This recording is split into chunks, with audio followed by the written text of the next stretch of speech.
We have so many tools nowadays that allow you to do the job that would have taken you 20, 30 people 20 years ago. And I'm sure these people have 20 houses on their back. Come on. I can agree with Thor. I don't support that.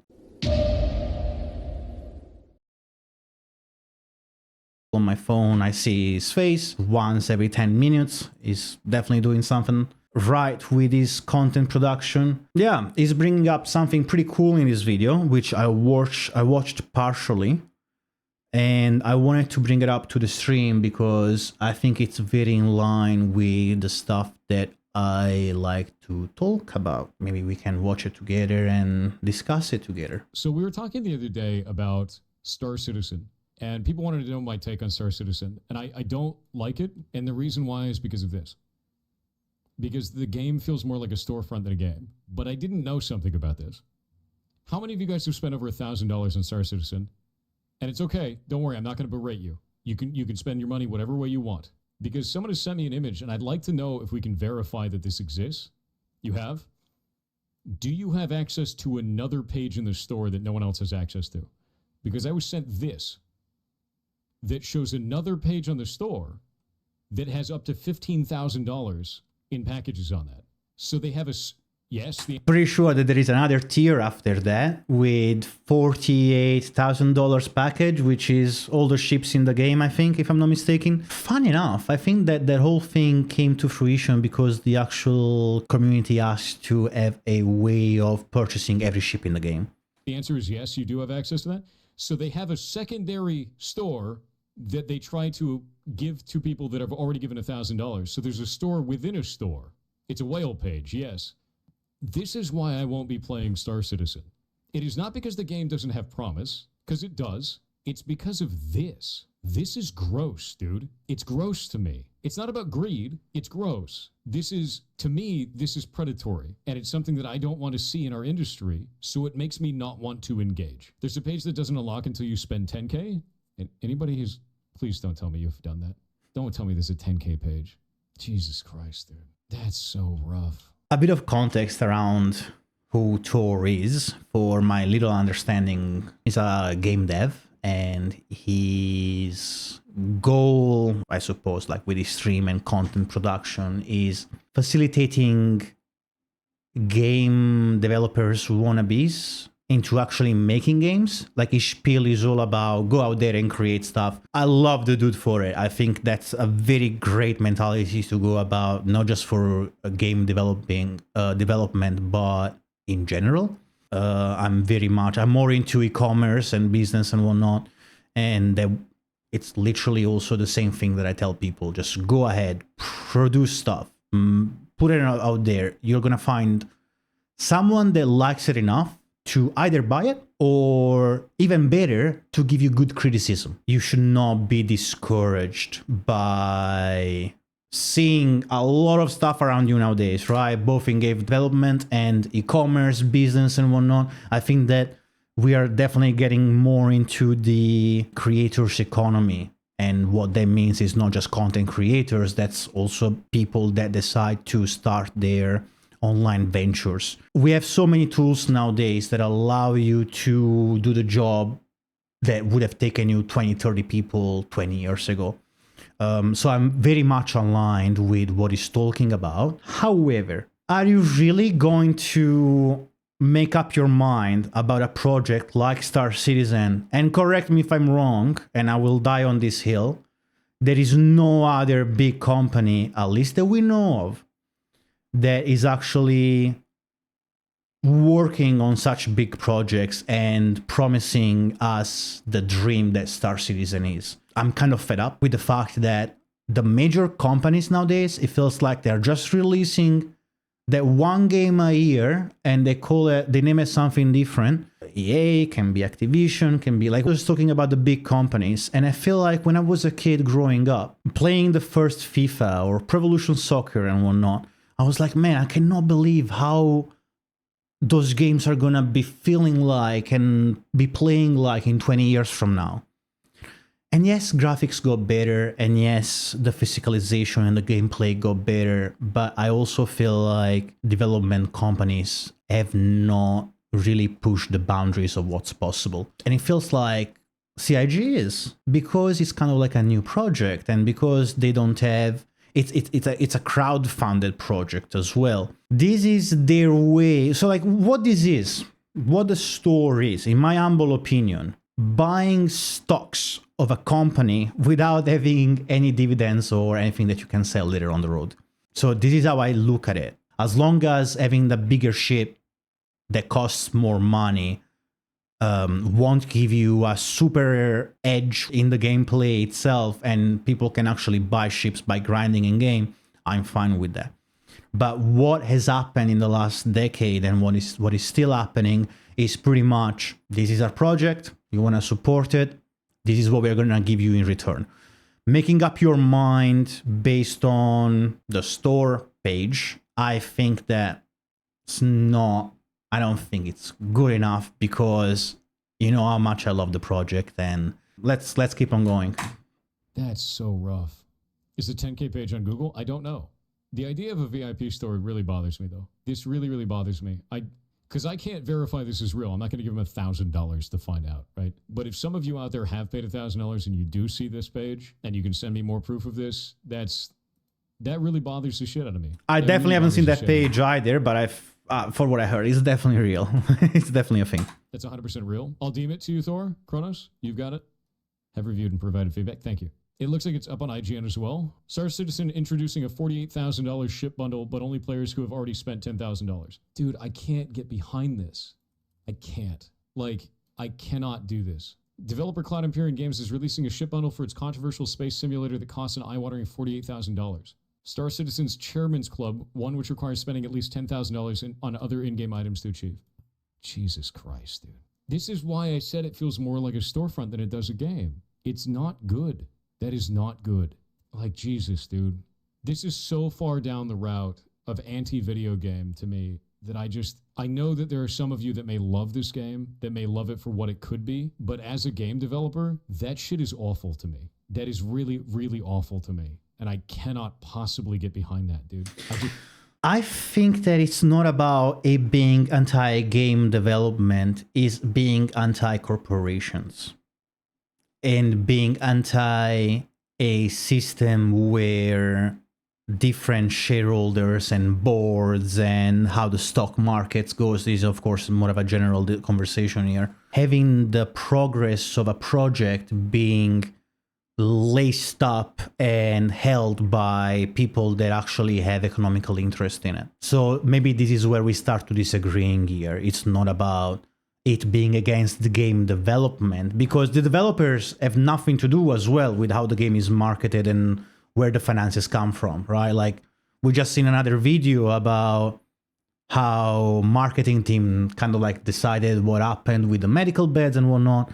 So this is more about being anti-corporations and being anti the financial system that a lot of time, as I've said earlier, influences developers into making something that's actually worth playing.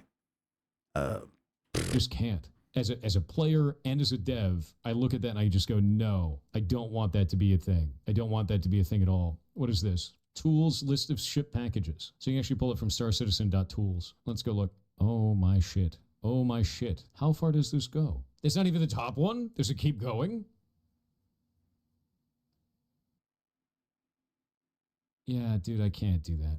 This is stupid. There's a level of stupid that's in this that's starting to get like, because what ends up happening in terms of player behavior at this point is you start getting this idea where somebody will buy into this and then they rapidly have to defend not the game, but the idea of their purchase being valuable. And they'll have to defend that against other people that don't agree. And it becomes an emotional fight over, I spent all this money, so I feel emotionally invested in this. And that's the thing that's rough, right? You're so wrong about this? What about this am I wrong about? What is it that I'm wrong about? Like, tell me, because this bothers me. This preys on a person in a way that I think is very bad for our industry.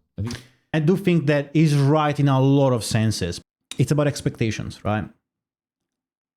He stated clearly that people that have invested this much money have certain expectations with the game. However, it's a very broad way of looking at it, right? I hope that people that spent money on the game, especially that much money, they have more than they spent on the game. So like they went ahead with their lives without freaking having to put their house up for sale so they could buy a ship package, right? First of all.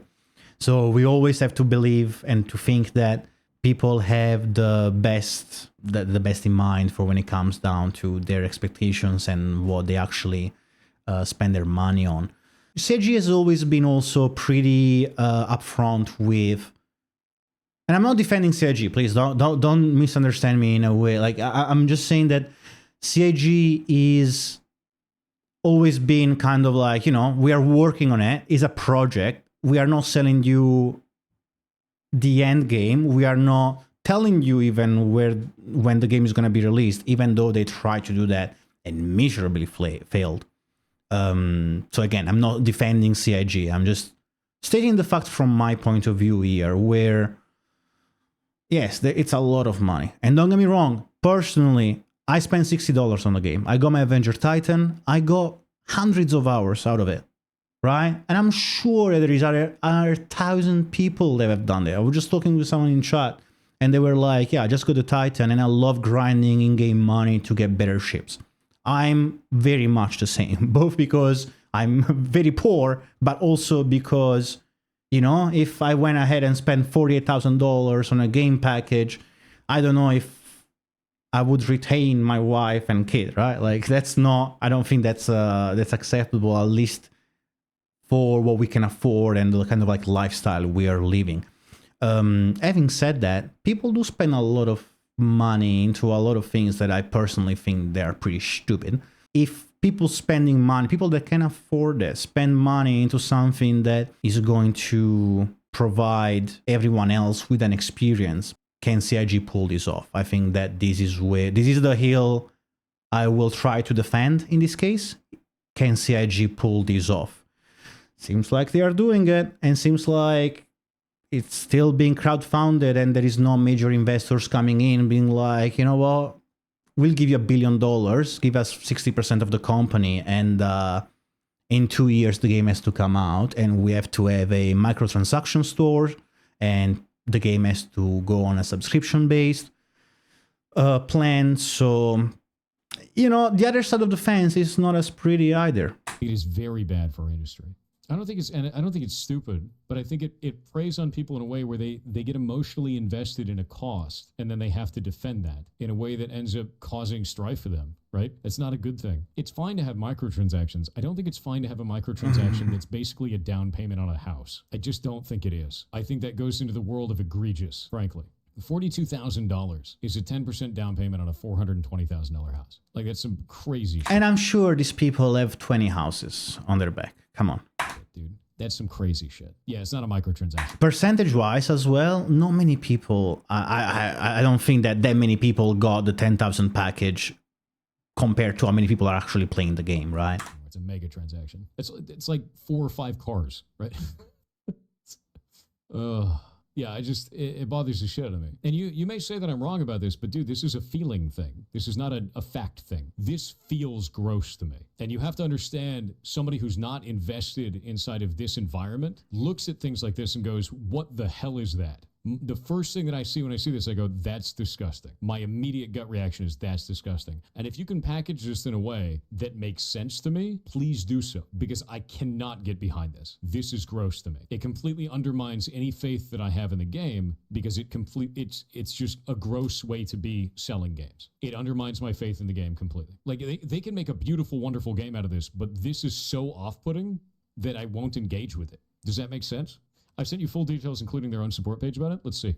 A part of me would love to see Thor engaging with the game and with the development process and actually criticize the development and the features in the game rather than just criticizing the store. And him stating that, you know, he's never going to touch the game because of this. I kind of feel sad about it, because I have a lot of respect for the guy, and I would have loved to actually see his take on the actual project itself, in the actual development, in the actual game, rather than to focus on the part that's making the game possible. Special link on the account page from their concierge club. So there is actually a page describing this. As you contribute to Star Citizen Squadron 42 with pledges, you may earn memberships and levels within concierge. So they actually do have a page specifically describing this. God, it's so blinding. So they do actually have a page describing this, which even this, if you spend $1,000, High Admiral. So we were seeing the cost from a High Admiral slot. So they do have these different slots that unlock additional purchases, all the way up to 25,000. Jesus, dude.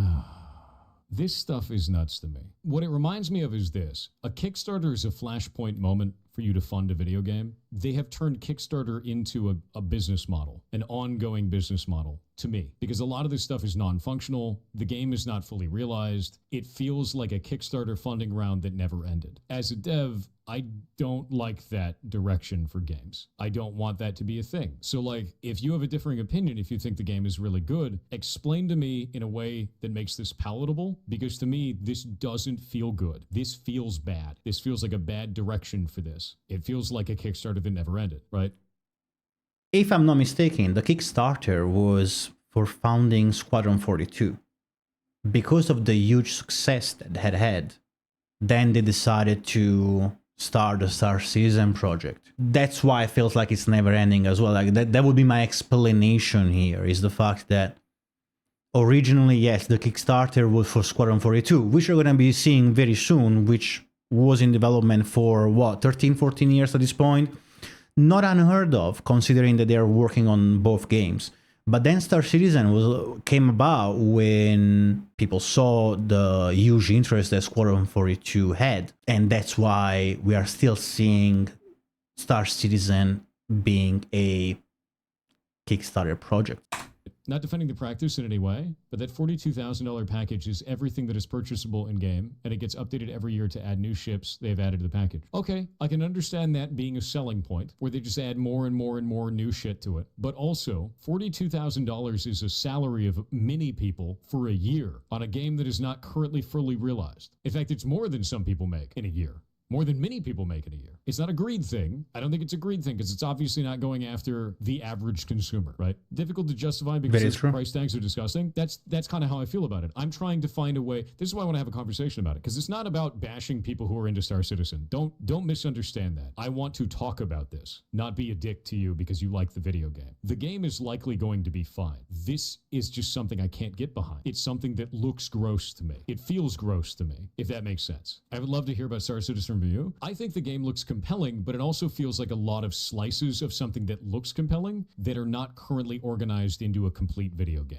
Very true. Right? They may bring that together finally into something that is a fully cohesive, fully realized environment. Very true too. There yet. So seeing these types of price tags is deeply off-putting to me as a consumer and deeply off-putting to me as a developer. So it makes me less likely to want to engage with this and want to show this to people. That's my total overall feeling for the game. It feels more like a storefront than it does a game to me. Because of this. Off-putting is sad. Pudding is delicious, frankly. I like the game itself, but I cannot see myself spending that much money on it. I'd rather use that kind of money on so many other things. I'm going to be real with you. I don't like spending money on games. I like buying the video game, and I like doing in-game content, to be real. The idea of purchasing something like this is something that I would never do, not just because of the price tag, but because I want to earn these things. I want them to matter to me on an emotional level, not on I bought it. I beat the game with my credit card is not something I ever want, because it doesn't feel good to me. There's no kind of value in that to me. It's why I don't do character boosts. I just go level my character, right? Like that's the whole point with that. Pay to win sucks. I don't even know if it's pay to win, because I don't even know if this gives you a significant advantage in the game. I have no idea. Kind of does. It does, because you have so many more tools at hand that other players don't, right? But it's also like $42,000, right? That's freaking insane. What is this? Legatus. What is that? Jesus Christ. What in the shit? What do you mean in stock? It's digital goods. What do you mean in stock? That's heavily misleading. Jesus. Yeah, that's a part that I actually do not like either. In stock, like how certain ships only are available to be purchased at specific times, making the consumer feeling like they are missing out if they don't. I can agree with Thor. I don't support that. It's a digital good. Why do you have it in stock? It's very expensive as it is. People that want to buy it are going to buy it anyways. It's just a matter of waiting for the right moment. The concept of scarcity that I'm not aligned with, in all honesty. Christ.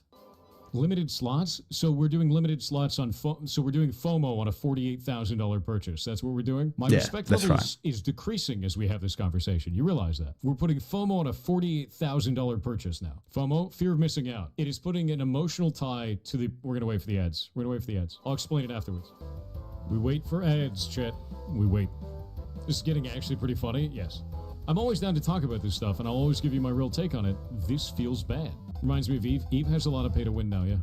Okay, so we're going to get back to this. So if you don't know what FOMO is fear of missing out. It's a marketing tactic that people use where they say that there's a limited number of stock, or this is a limited time event, right? Whatever it's going to be. And they say if you don't do it now, then you'll miss out forever, right? So FOMO is generally used to try and force a purchase from somebody who's already on the edge. You're like, hey, you should do it now. You're going to miss out. You do it, buy the thing now. You're going to miss out, right? Normal shit. Normal shit happens all the time in the market. Putting artificial scarcity where you say buy it now or you miss out forever on a $48,000 purchase is insane shit. That is disgusting to me. Let me give you an example of anti-FOMO. This is FOMO. This in stock. You may miss out. The 48K is not limited. Then why does it say in stock? Why would it possibly say that? So to be real with you, I agree with that 100%. That's a good example of anti-FOMO. That's the way it is. Helldivers 2 is anti-FOMO, which is great. They don't have any of this shit. They release these paid packages of new stuff, and they didn't get rid of the old one. Their old one stays forever, and because it stays forever, you don't have to feel pressured to buy it. It is always going to be there for the lifetime of the game. They keep it forever. So that way you're never pressured, oh, I gotta get it now or I'm gonna miss it. This didn't age that well, did it? Because then Helldivers was pretty much 150 countries weren't able to play it because they've attached the game to the PlayStation Pass, which is not available in a lot of countries. Community raged about it. Now they've rectified it, and I think everybody can play it. What he's talking about right now would have been a different take from like based on when you were when you were listening to this video, right? If it was like a couple of weeks ago, you would have been like, Helldivers 2, are you for real, man? Bullshit. So I'm also glad that the developers for Helldivers went back to being like, you know, this should not go into the PlayStation Pass or however it's called. Out. There is no miss out. It's there, which is great. That's a fantastic move. In fact, I'm going to be incorporating this into Block Game because one of the things that I had before is I have seasonal events. Because I like seasonal events. It's kind of a fun moment for you guys to go and find items and get stuff that is actually set up around that event. Seasonal events can be fun, but for some people this ends up being FOMO because they're like, oh, I got to go play right now or I'm going to miss out on this. So the way that I'm going to handle this now is instead of having it be FOMO, I want there to be random portals that can open up in Murkheim. And when those random portals open up, that one will lead to the dimension that has that seasonal event out of season. So if the community finds one, they're able to go and get some seasonal event stuff that otherwise they wouldn't be able to get, which gets rid of FOMO. And it becomes a community thing where people can have fun with that. So this is something that I have planned for the game to remove that FOMO feel, even though they're seasonal events. Stuff that I've never seen before in a game. And I was like, you know what? This would be a cool thing to do because I saw what Helldivers was doing. Yeah. So there are ways to get rid of this. It's a great idea. Yes, it ends up being really fun. It's just like a seasonal event portal, right? Some way to engage with the community. And when someone finds one, they're going to want to tell other people about it. I'm trying to get randomized portals into their own like structure generating in Murkheim. Once I can do that, we can do some cool shit. He's such a game developer, isn't he? He's just going off on a tangent now. I'm not sure how this like links up to what we have been talking about so far. Yeah, I mean, just different ways of looking at it, I suppose. And if that's how it makes sense about what's going on, that's totally fine. So that's kind of that's the technical hurdle that I have to get over right now. That's why I can't play Warframe. Yeah, it's funny too because I like seasonal events, but I can understand that. I can understand that people feel like that's fear of missing out, a seasonal event. So yeah, I think that's important to understand. But this is just too much for me. I think this shit is too much. I can't feel engaged with this. I don't think I ever will, based on the way that they are running this. It's just gross. It's gross to me. Will AOC have anti-FOMO mentality? I don't know. Ashes of Creation has only cosmetic purchases, which makes this less of a big deal to me. You can have all the purchases you want if that shit. Ashes of what? Wait, did I hear right? Ashes? Is that still a thing? Is that coming out ever? Let's not even open that chapter. Oh, I'm pissed off about Ashes of Creation. Then let's not go there. cosmetic, I don't give a shit. I don't care. The only time that cosmetic purchases become a problem is mounts in World of Warcraft. Do you know why? It's a pretty simple one too. If you have a mount in the store and the mount in the store is really, really good, but it costs money, and this development team spent a lot of time making this a really good mount, and then you have a mount that comes from effort-based mount, so it's store mount and an effort mount. Let's say that this mount is from getting mythic raid boss down, right? And it's bad. It's just a recolor. Then we have a problem. You need to make sure that these two things are in parity with each other. This one feels really good, and this one also feels really good. Effort mounts need to be unique. Store mounts need to be unique, and that's hard to do because the 100% agree. That's the biggest thing with WoW. The thing is, like, if you play the game long enough, you know which mounts are from the stores and you know which mounts come from effort, you can call it. To the eye of a more experienced player, I played WoW for too long. You know which mounts are what, and even if the store bought ones look great, because they do. Their art team is fantastic. When you actually see people riding specific mounts, you know, there was some grinding or some luck involved or some skills involved getting them mount. So you do kind of like give those people a certain level of respect. Where WoW's lost me talking about mounts is the recoloring that he's also talking about, which we have seen a lot lately, and I'm not too happy about it because the same team that has worked on the mounts that have gone for sale on the store, they could have linked those mounts to in-game achievements, and that was not done. And to me, that's real greed, right? Like, because the mount is there. It's the way you unlock it that makes the whole difference, right? So they could have taken those mounts that people can buy with real money and attached them to achievements or boss fights. And meanwhile, in Mythic Plus, we are getting the same recoloring of mounts that don't look that astounding anyways.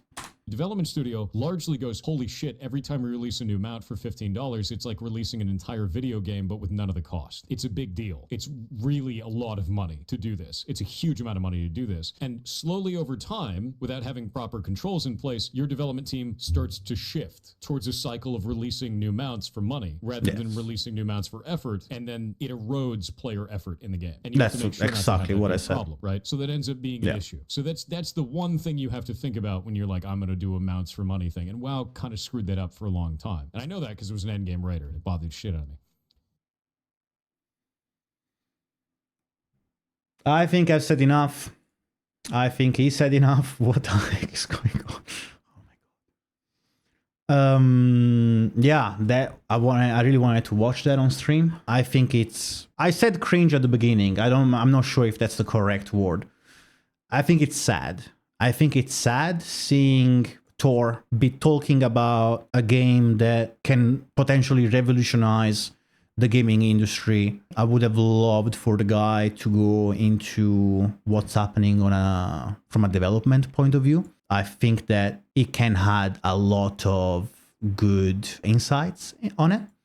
I'm saddened by when people like Shroud, which I also respect very much, logs into the game without much context and drops bombs about how shitty the game is and the fact that it's not complete and things that we know already. And we know them and accept them every day when we log in the game because we have the correct context and expectations around it.